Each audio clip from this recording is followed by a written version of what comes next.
Welcome in, folks. It is me, Fantasy Blue Chip, also known as Jagger here in real life. With me is Justin Herrera, also known as Fantasy Jesus, and with me is what I don't know what that sound is. I'm having a hard time shoving through. With me is Chuck Bass, our favorite Bass-hole, and you can see him on his blind dates with podcast, and then the host of Divots and Pivots. His time is almost over, and by time I mean that golf is not going to matter anymore here pretty soon. What do you mean? We're getting right into the playoffs after this week. Come on. There's playoffs? What does that even mean for golf? We still got like another month of playoffs after this week. Oh, okay. Well, there's still golf going on apparently, but it's training camp. Anyway, Mr. LeDuc, Mr. Sophisticated, host of Divots and Pivots. He does golf. That's important. I just had too many concussions to care about more than one sport.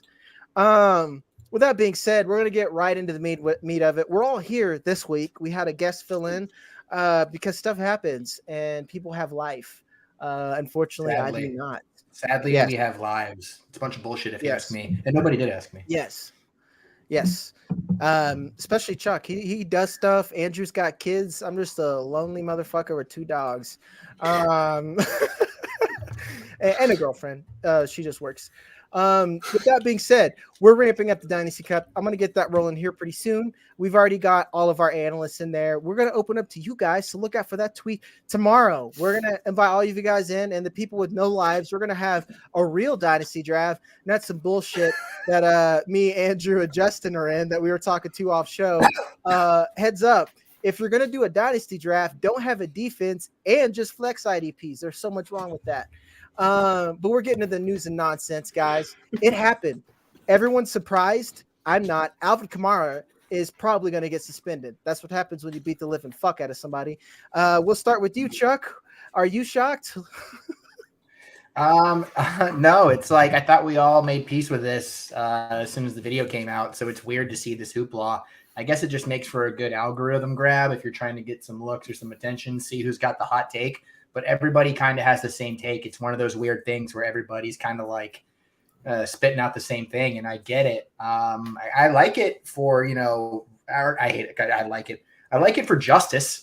I hate it for what it's about to do to fantasy because it's finally going to be a move, right? To where like his ADP is going to go up where it's not a good thing.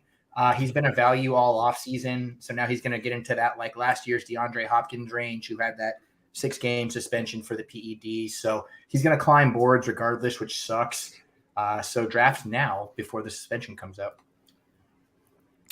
Oh, yeah. Justin, you got anything? Yeah, it's actually a complete opposite because at this point, we don't know what the suspension is going to be. Like, what if it's like 12 games like they gave to freaking Deshaun Watson? Are you going to draft him higher than his ADP then? Huh, Chuck? Yeah, exactly. That is some disaster preppers bullshit right there. Doomsday shenanigans. He ain't getting no 12 games. It's better to be prepared. It's better to be prepared. I'm gonna let all the other suckers do that. See, if I had a conundrum here. Alvin Kamara was who's gonna be my running back 4, and I clicked draft because I was just like at that point, I'm like, that's just cash money.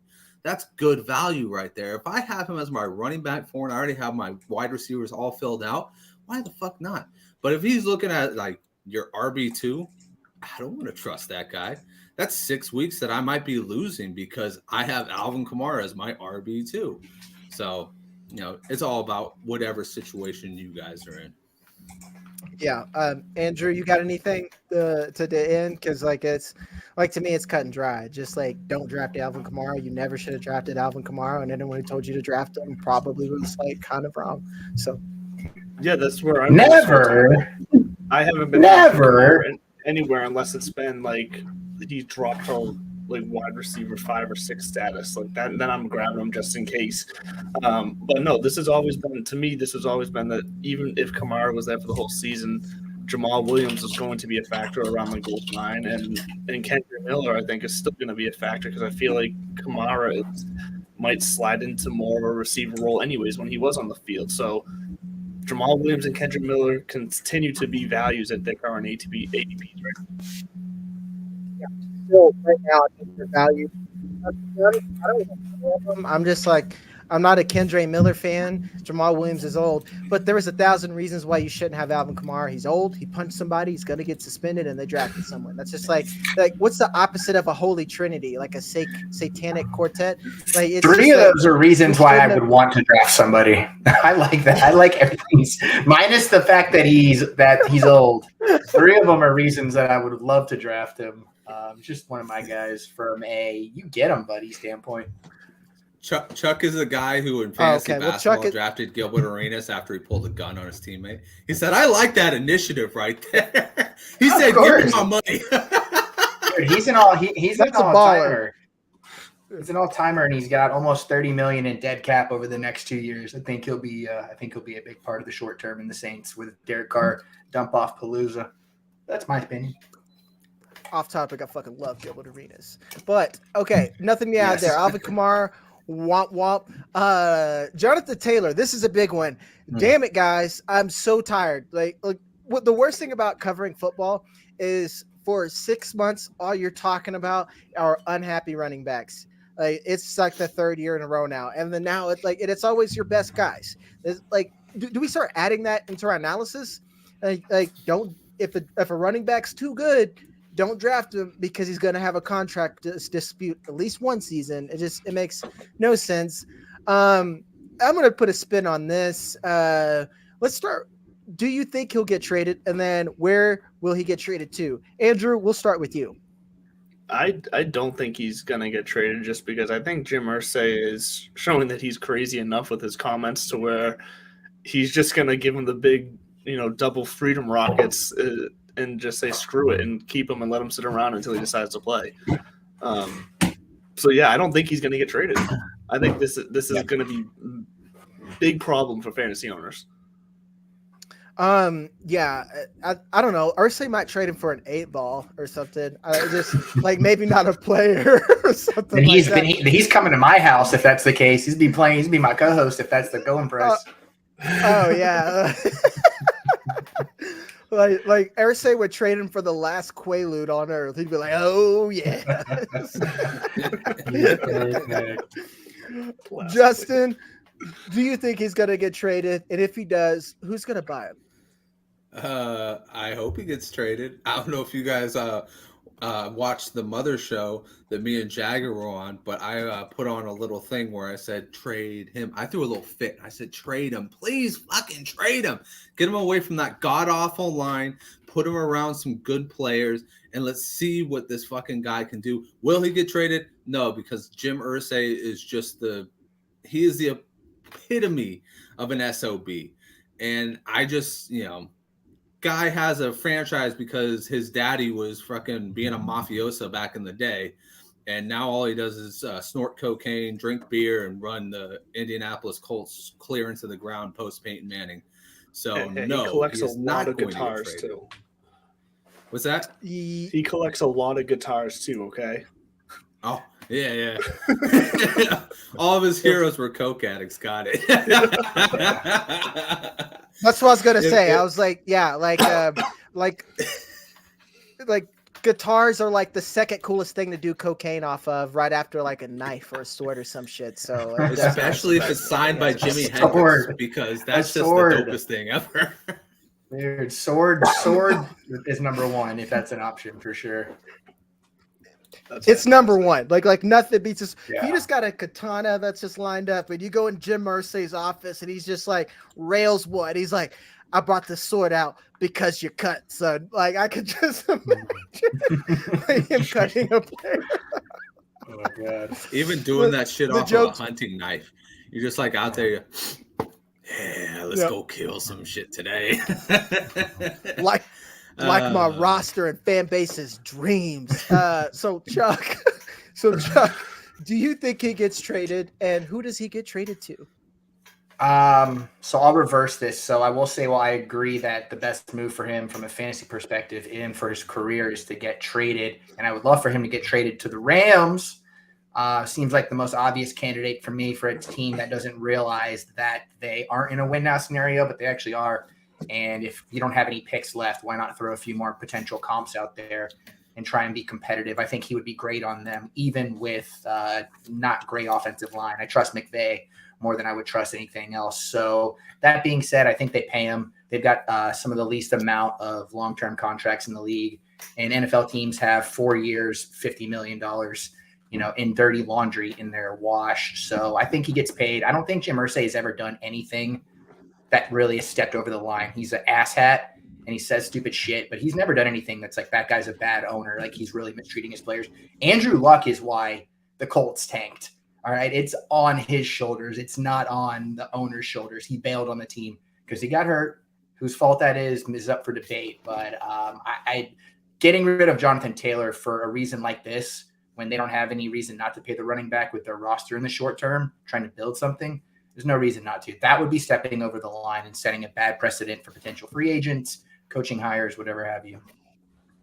There is a potential trickle effect here. I'm curious to get your guys' opinion on. Does someone like Jonathan Taylor, young and very capable running back, being on the market, do you think that forces the hands of guys like Jacobs, Cook, Elliott to maybe take contracts lesser than they were hoping to, just so that they can try to get on a competitive team and take up a spot that might be interested in trading for Taylor? Like trying to get themselves to a team before Taylor does at this point.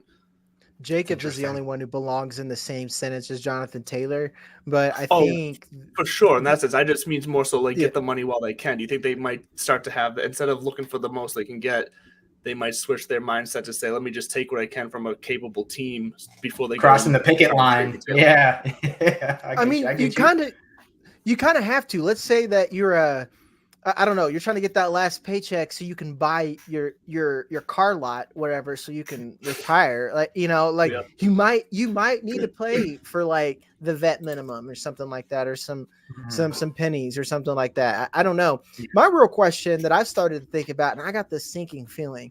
Anybody who watches this show or follows me on Twitter, I'm a massive Anthony Richardson fan. I think he's great. I actually just ranked him top 10 today.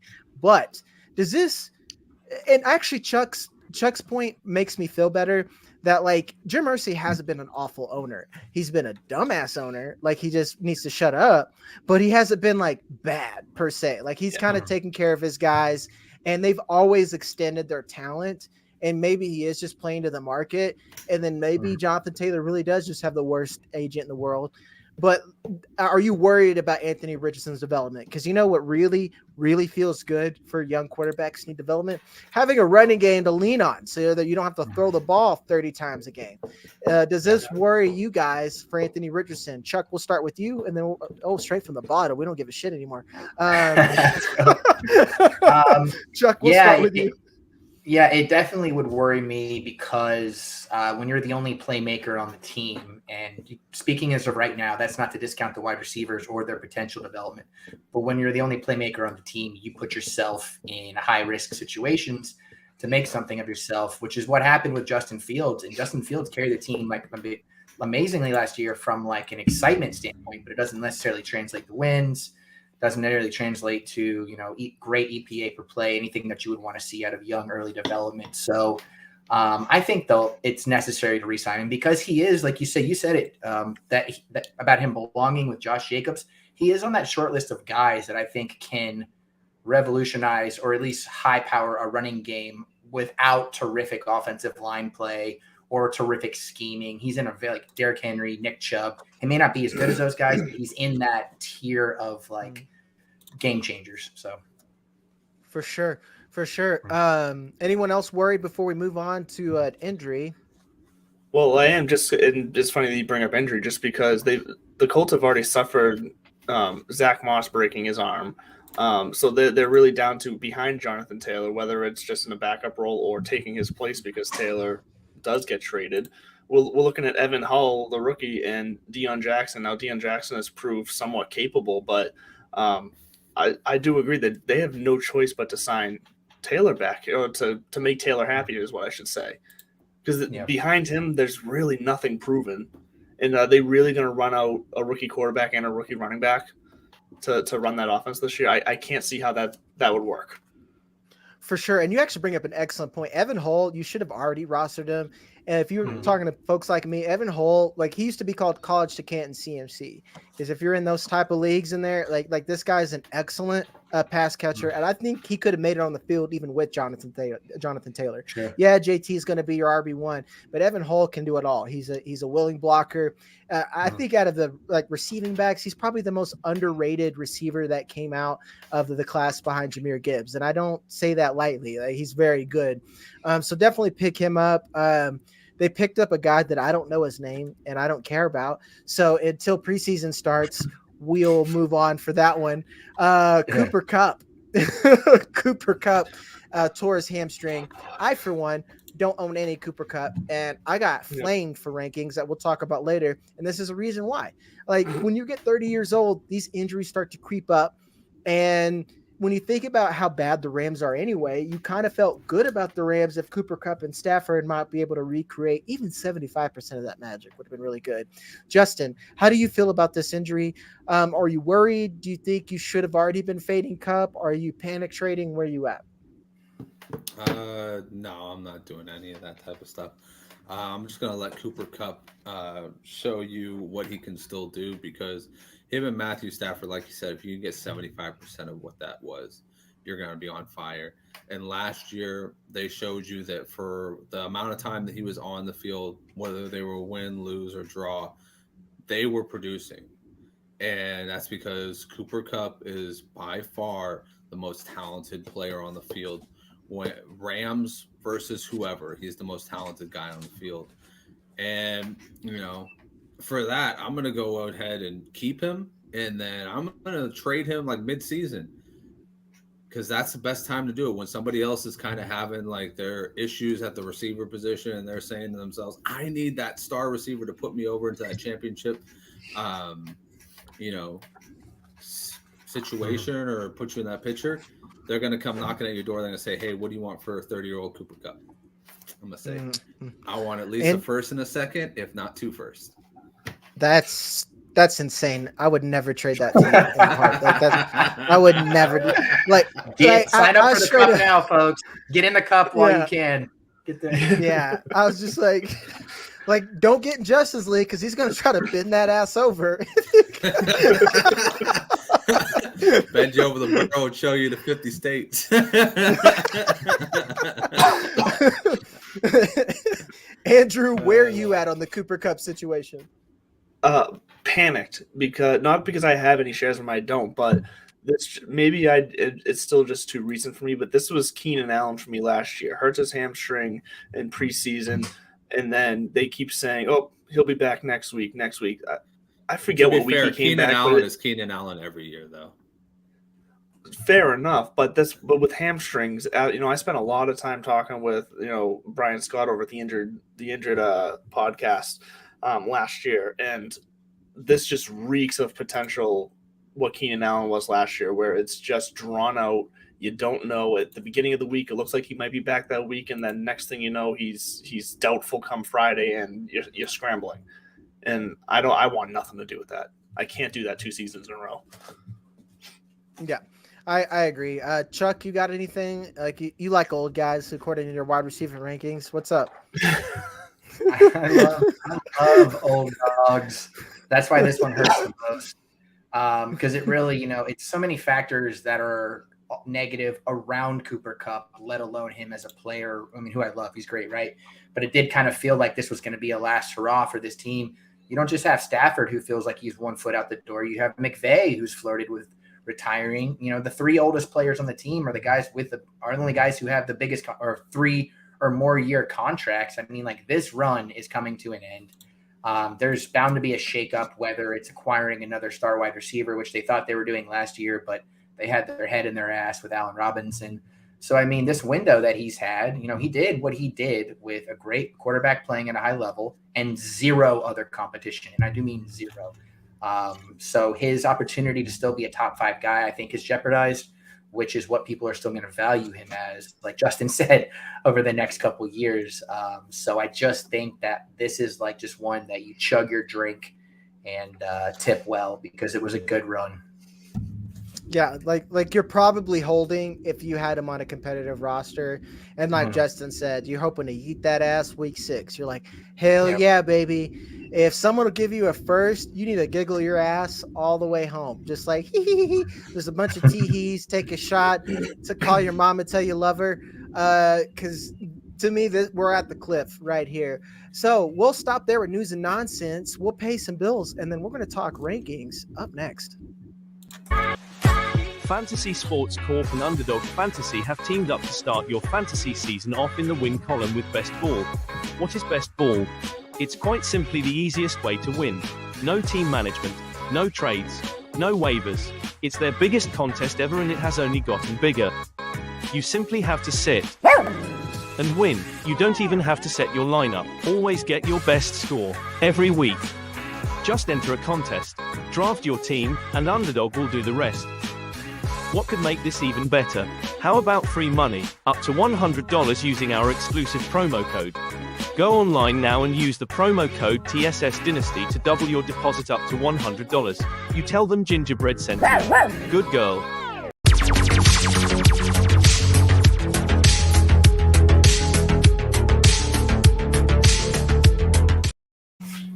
Yes, folks, it is rankings time, and we'll start with Justin's rankings here. It's preseason, and now as you guys are starting drafts, we'll try to compile a list for you guys to argue about and tell us we suck on Twitter.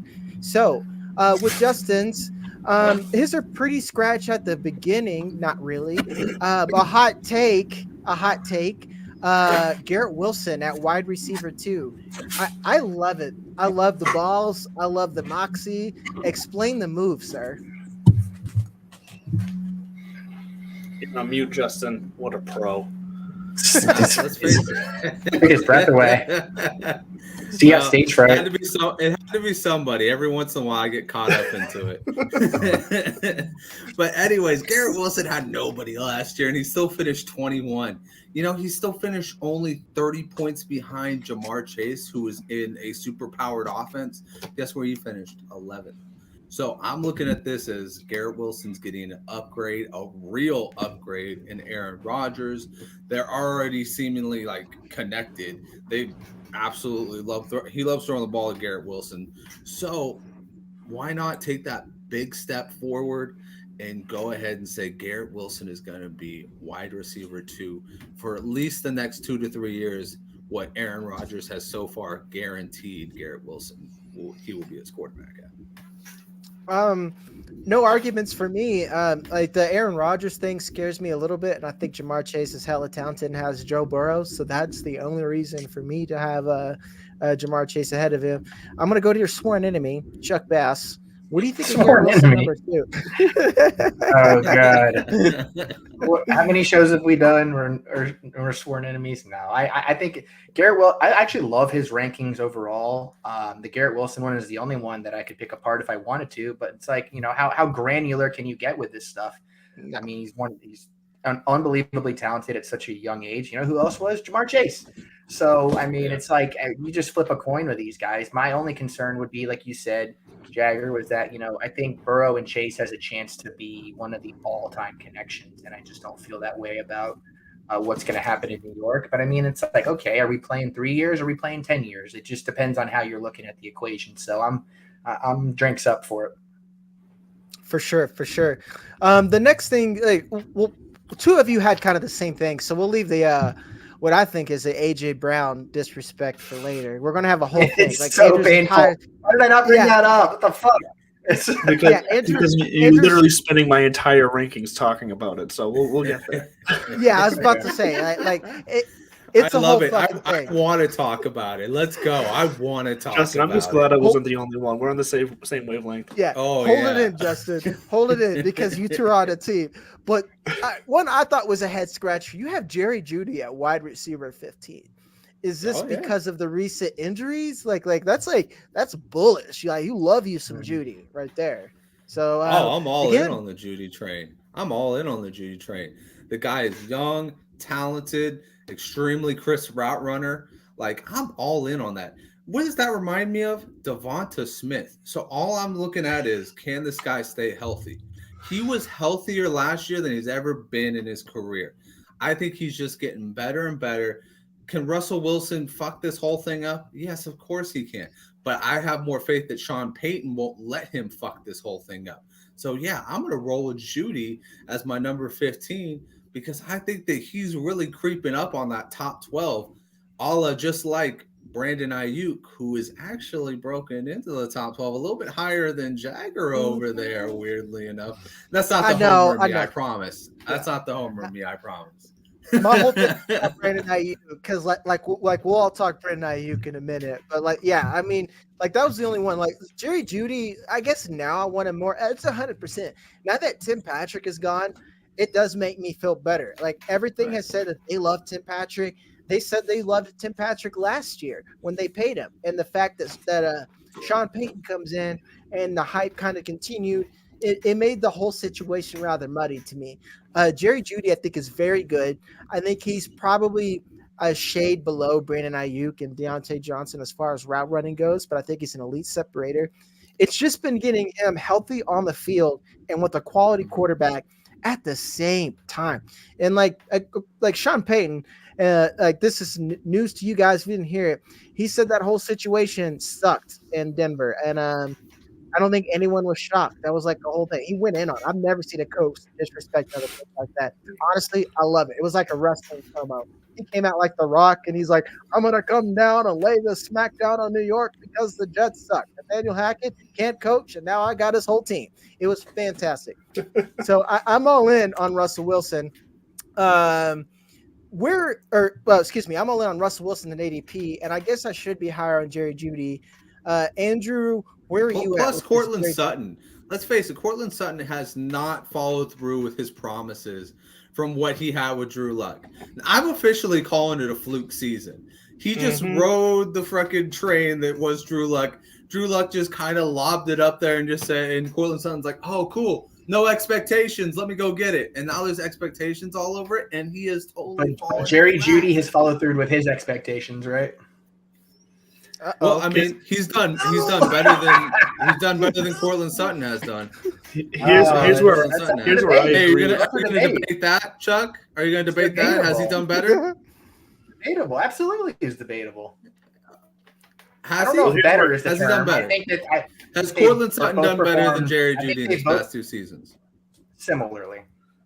I would not say better. I would say similarly. I don't think that you can look. Who's older? Who's limited? Who's limited in the routes? Who fits the traditional Sean Payton X wide receiver role in the offense? It's not Jerry Jeudy, even though I like Jeudy. Hey, Jerry Judy's a lot more Michael Thomas than Courtland Sutton. I was gonna say, I think not even Jerry close. Jeudy. Not even yes, close. He is. No. Yes, he I is. think it is He Jerry might not Jeudy. be nearly as tall, but he's a lot more Michael Thomas than Courtland Sutton is. Courtland Sutton is very Marquise Colston, which is nice.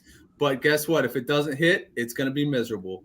Thank you for saying that. I was like, Courtland Sutton's Marcus Colston. That's a throwback. Yep. But like Colston won me some fantasy games, but it was straight up boom or bust. It was like Colston went Colston off, was or Michael you were Thomas, disappointed. too. That's the same mold of wide receiver that we're talking about here. He wasn't. What are you talking about? No, he was not. Colston was Michael from a player profile. Absolutely. Colston, absolutely. I don't trust player profiler with anything. So not anymore. Not anymore.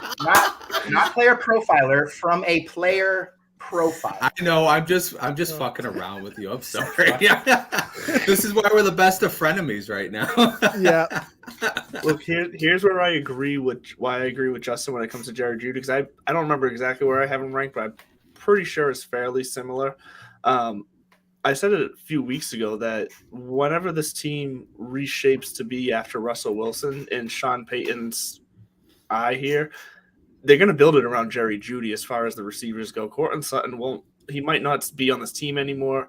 As Jagger said, Tim Patrick going down with another injury is just poor guy. I feel for the guy. That's brutal, but Jerry Jeudy's going to be the guy that they build this team around going forward. So that's why I'm higher on him than maybe others are. So I'm right there with you, Justin. I happen to think that you're both. You're both. I think Chuck and Justin are wrong. I think that they both are right. Excuse me. I think that they both have been incredibly disappointing. Like, for what you've paid for both of them, they've been a disappointment. Yeah. But at the same time, if you want to pick out of disappointments, you got to pick Jeudy. Like he's the youngest disappointing child, therefore he has the most potential. So we'll move on to my rankings next. Yes, over here, I think. Oh, did you already move it? No, it's the next one. I was doing it for you. Don't worry about it. Oh, sorry. Yeah, here we go. I went to do it too. So this looks more like mine. I didn't think mine were that crazy, but I posted mine to Twitter, and you don't even have Jerry Jeudy in your top 24. Jeesh. I know. I don't like this is a perfect transition. I do not have Jerry Jeudy in my top 24. And the only one I would 100% replace, and to explain process here, I guess, to rankings, because people have asked me all over the place. So, like, how much does perceived value matter? The reason why Christian Watson's in that 23 spot and not Jerry Jeudy or Quentin Johnson is perceived value. That's the only thing holding him up for me is that perceived value. But he would go right in that slot. Everyone else, with Cooper Kupp, that's a little different now. But everyone else, I firmly would rather have over Jerry Jeudy. One, I like Marvin Mims over at the Broncos as well. But the real thing that got everyone up in arms, and I'm happy I'm home. I'm with family, where you guys don't ostracize me for having Brandon Ayuk as a top 12 wide receiver. But I got called unhinged. I got a whole thing on why Brandon Ayuk could never be a wide receiver one. It's impossible. What do you guys think? Actually, I already know what you think. Tell me why I'm right. Andrew, go ahead. Start. We've all been pretty vocal about why we like Brandon Ayuk this offseason. So I think I ranked him a little bit lower than you. I honestly can't remember. I'll remember once we bring up my rankings. But I think Deebo Samuel is going to start to continue to skid backwards, and Brandon Ayuk is once again the future of that wide receiver core on that team. Especially as they settle into eventually figuring out who their long-term starter is going to be. So I think the idea here is going to be to kind of build around Ayuk. Same reasons why I like Jeudy. I just like Ayuk more.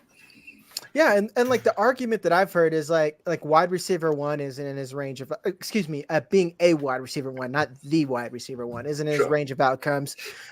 Here's the thing: the big questions that the numbers folks have brought up to me is that last year the 49ers offense was too explosive, that it can't be repeated. So you're telling me that they had a historically explosive offense. That means even if they have a regular explosive offense, that like it's still pretty good. So the 49ers are too explosive. And that's the dumbest argument I've ever heard. I'm just going to shove past that. I don't think anyone's going to argue with that. The next one is that there's too many weapons.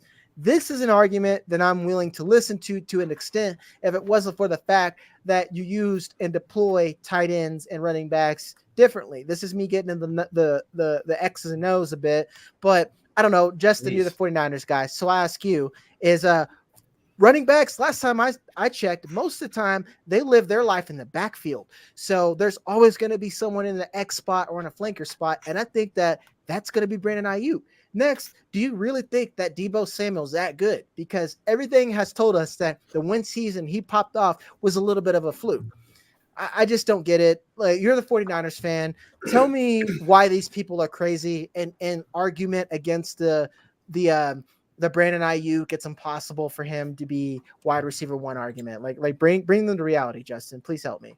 Well, there's a lot of people that live in we really narrow ourselves. Like, we want to think that we're really big minded and we're really like outside the box in the fantasy world, but we're really not. People that are saying that Brandon Ayuk can't be wide receiver 1 are still thinking the 49ers are going to run the ball predominantly. Yeah. Let's face it. Kyle Shanahan got a taste of what it was to score 30 plus points a game for the last 9 games. He's not going back. He doesn't want to go back. That's why he's got Brock Purdy over Trey Lance right now, because he was looking at it and he was just like, well, I was scoring 30 points every single game. I was taking out a historic division rival in the Seattle Seahawks by over 25 points in a playoff game, and I was doing it with all of my weapons. Listen, Deebo Samuel, from all accounts of what training camp has been telling us, Deebo Samuel is coming in the best shape of his career. So I am not against drafting Deebo Samuel, but I will not draft him at his ADP price. When it drops, as it has been dropping, and people have been passing up on him because they all feel the same way, then I will draft him, because whether you like it or not, he can take a negative 5-yard screen and turn it into a 75-yard touchdown. That's just how he works. He is different when he gets the ball in his hands.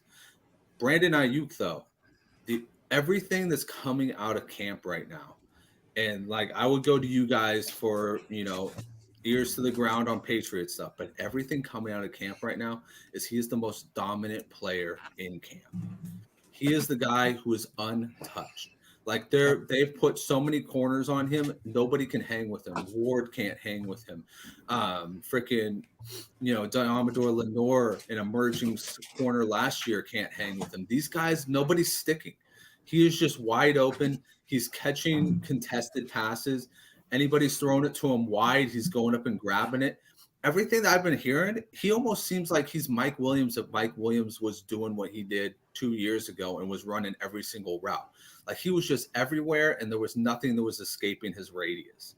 So everybody who's like out on Brandon Ayuk, draft Brandon Ayuk and prove these motherfuckers wrong, because he is going to be a huge asset next year. When you were thinking about this guy as a low-end wide receiver 2, and he is in the top 12, I guarantee it. I'm stamping it right now. If he plays at least 15 games, he's finishing top 12.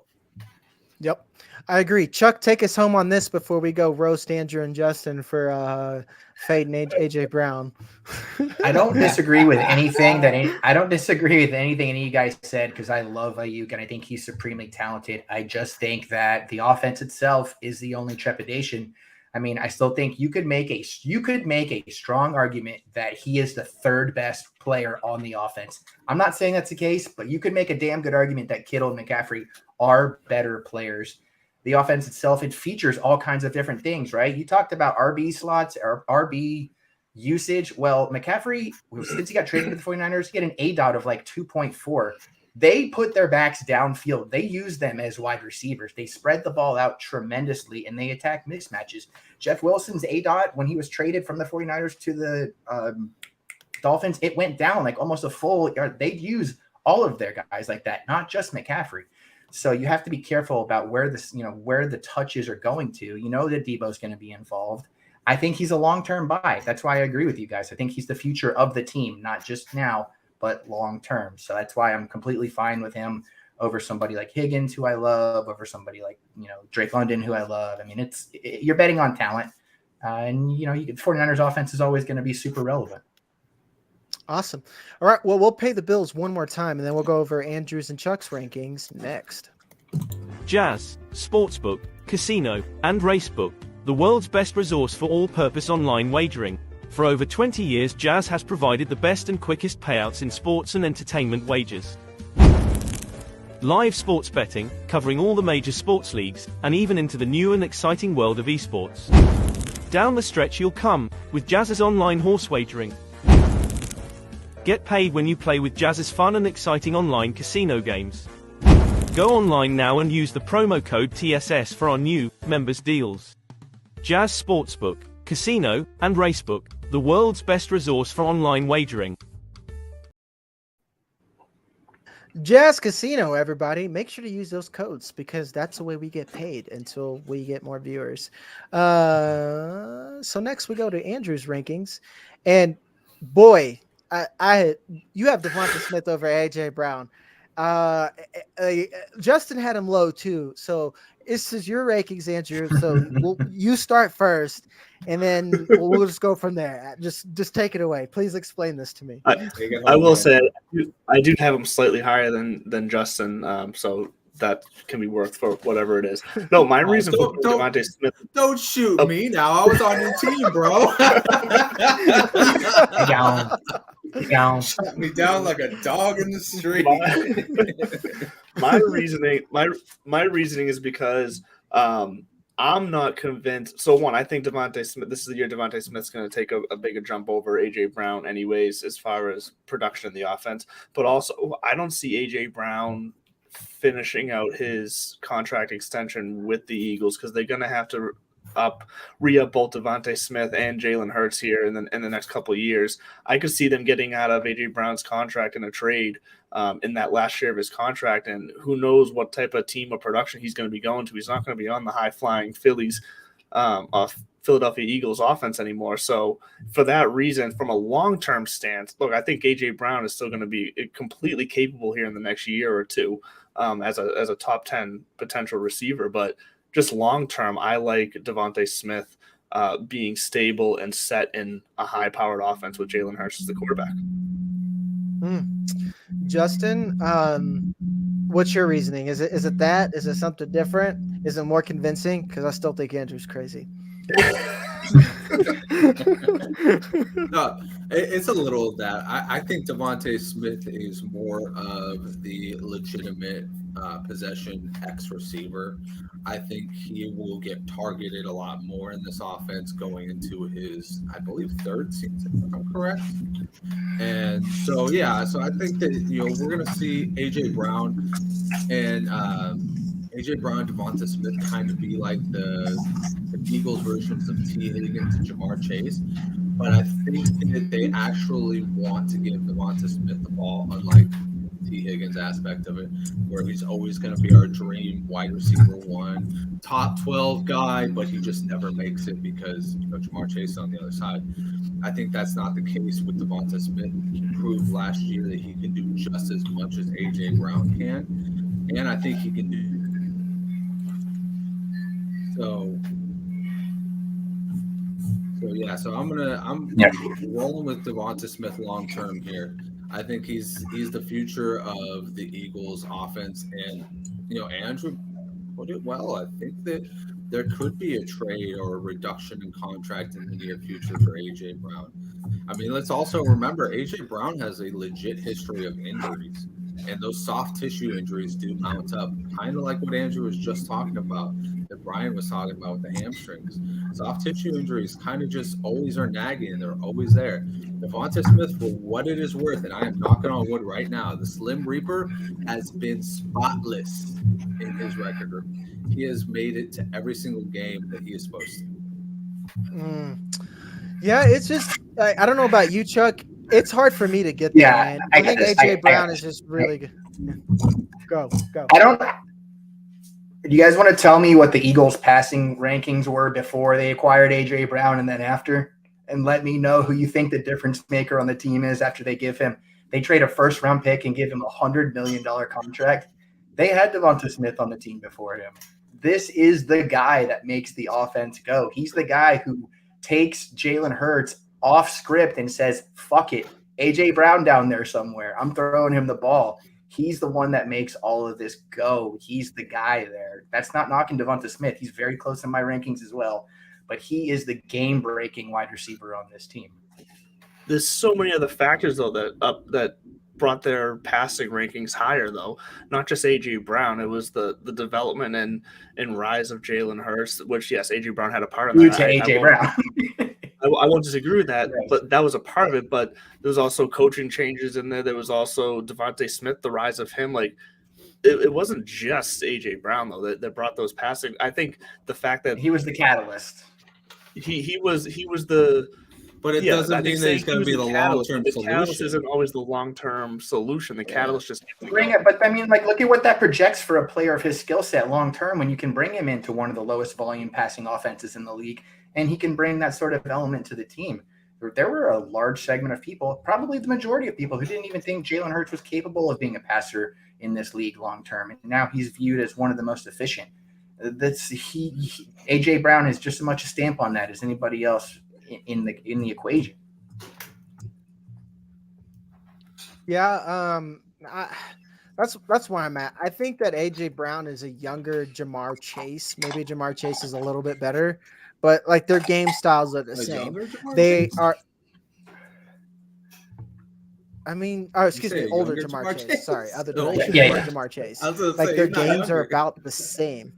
Very much so. Yeah, I was going to use that similar comp for what he's able to do because he gets a big. What's similar with Jamar Chase, right? They have these raps as these like absolute big play game breakers, but they're both also expert technicians, and I think that gets overlooked a lot when we talk about these guys, and not just these two wide receivers. A lot of the elite guys. Yeah, it's like a double move for these guys with that level of athleticism is like insane because if you bite, they're gonna burn you because they got like sub 4.4 speed.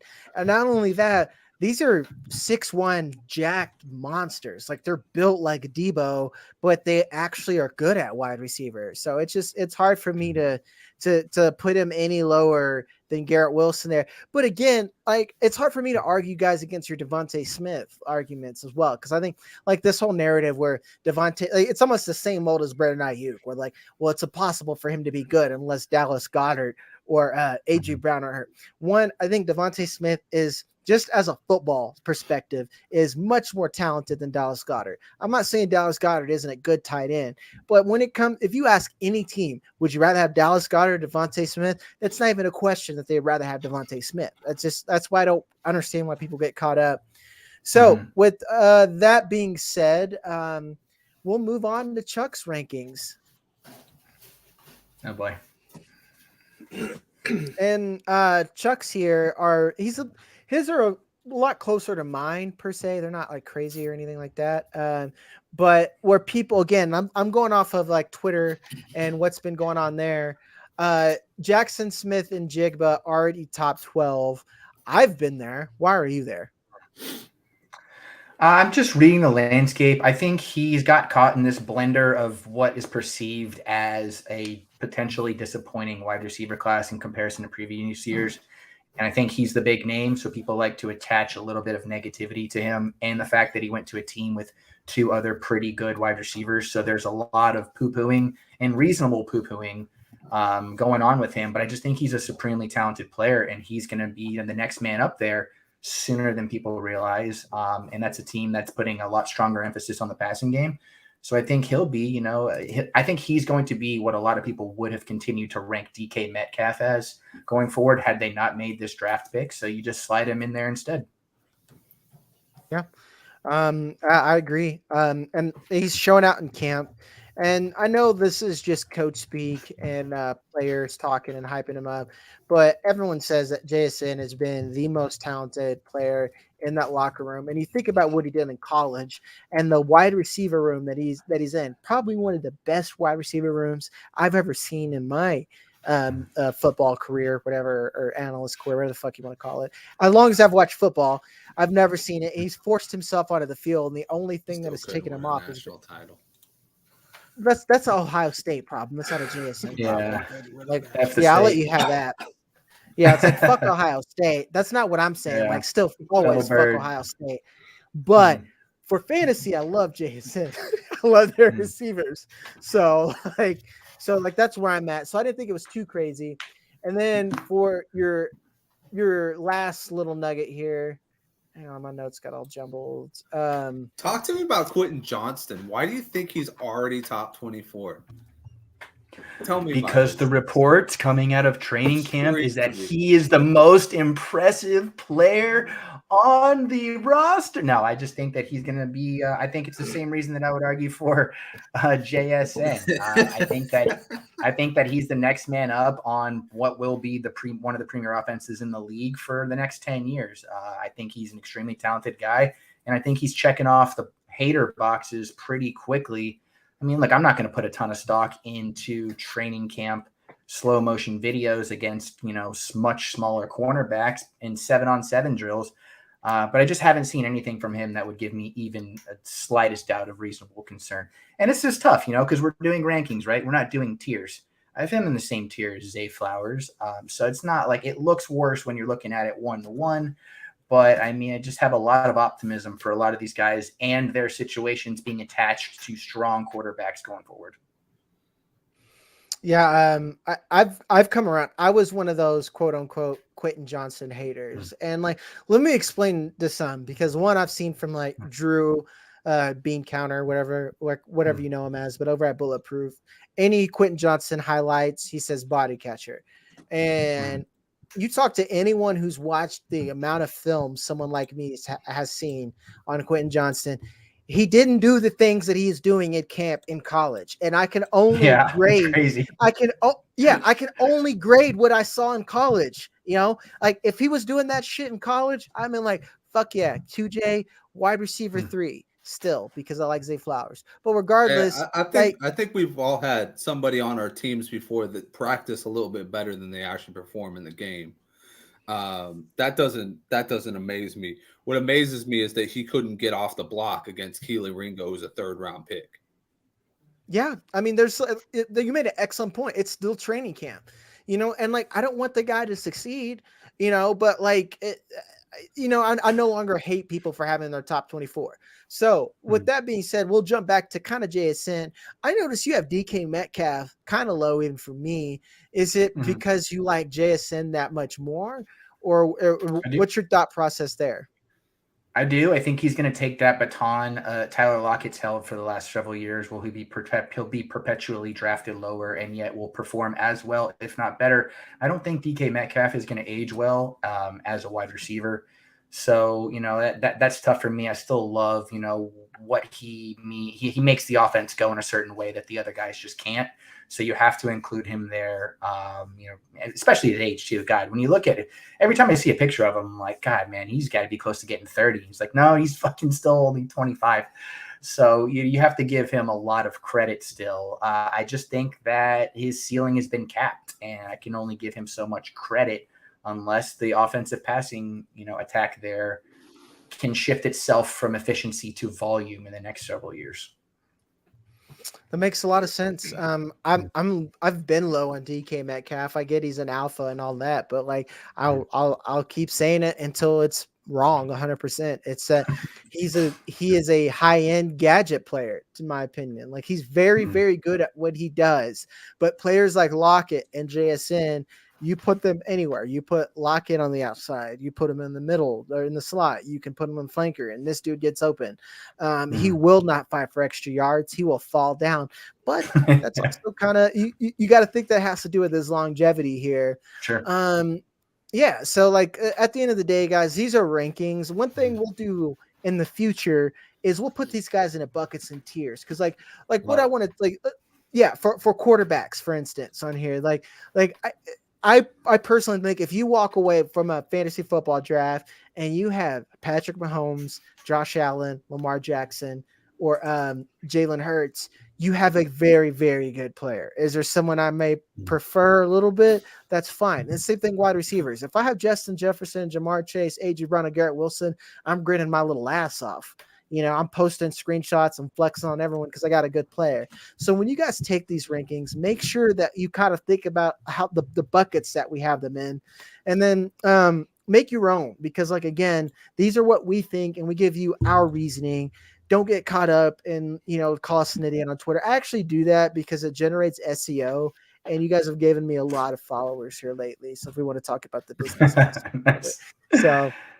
I would like to ask real quick, did anybody else have, I think one of you guys did, Chris Olave was kind of an interesting one. I know somebody had him relatively low, maybe like 15, something like that. Or is that am I crazy? I just wanted to see, that was one. I was looking for other crazy outliers, and I don't mean to hold us there up. It is right there. Yeah, yes, somebody had.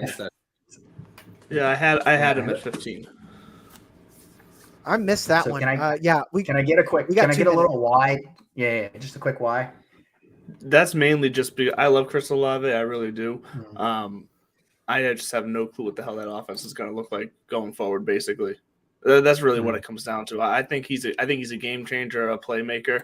I need to see a bit of what the future looks like before I put him ahead of DJ guys Moore like and Drake London. DJ Moore, JSN, Brendan Ayuk. Like that's just all those other guys seem to be a bit more stable in my eyes. That's all. Yeah. Interesting. Now That that is we're interesting. here, I actually have one quick question. How long Go. do you think Amari Cooper has in Dynasty? Because Dynasty 21, that's kind of like one of those things that's eye-popping for me because, I always look at Dynasty through like a 3 to 5 year window. Do you think that Amari has 3 years? I won't lie. Amari might have accidentally slipped through my rankings here and stuck at 21 when I meant to put him lower. So Brady, I'm not gonna lie. Yeah. I might have got a didn't little make it on blurry mine. vision looking at all the names and meant to move him a little lower because I'm looking at that now and totally agree with you.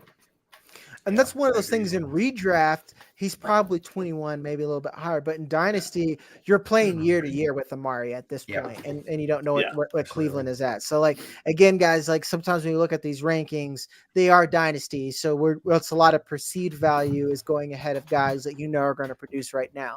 But that'll do it for the show, guys. Again, I am Fantasy Blue Chip, also known as Jagger, and with me as always is Chuck Bass. You can see him on his other podcast, This Guy Sucks, where he does blind dates with other analysts. They're very hilarious. And then with us, always here to save your lineups, Fantasy Jesus, Justin Herrera, and then the host of Divots and Pivots podcast, Andrew LeDuc, Mr. Sophistication. This week he's chugging from the bottle, so we'll just Not very sophisticated this week. it's not. I'm It's saving not it all for the expo. All right. Well, we'll see you next week, folks. Later.